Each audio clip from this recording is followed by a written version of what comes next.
They say the screams still echo through the forgotten tunnels of Blackwood Asylum, even 25 years after its supposed abandonment.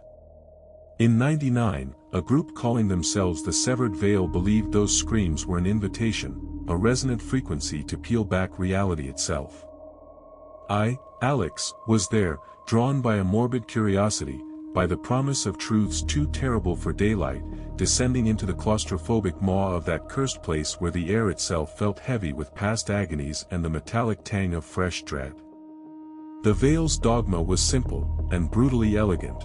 The universe was not fixed, but a shimmering tapestry, and agony was the thread puller. They sought to force open a rift of avarice, a gateway to unimaginable power, but the toll was absolute, visceral submission.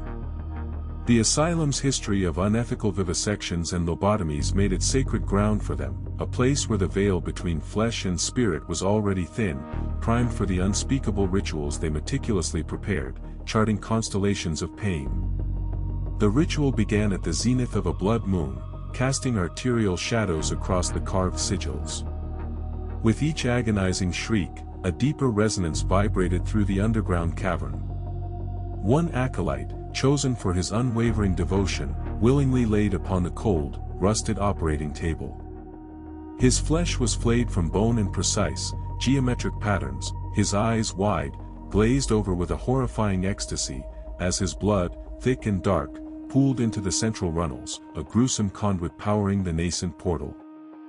The air tore, not just orally, but visibly. A gaping wound in space-time pulsed into existence, a maelstrom of iridescent light and shadow.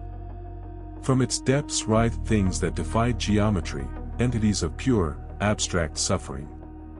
They clawed at reality, dissolving the flesh of the surrounding cultists, twisting limbs into impossible angles, their faces melting into silent, screaming rictus masks of pure terror.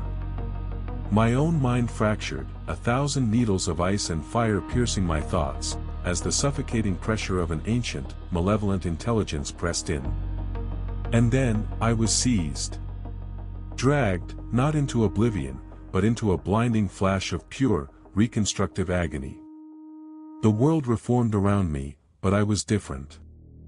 I stood, not as Alex, the terrified observer, but as the architect, the scribe, the initiator.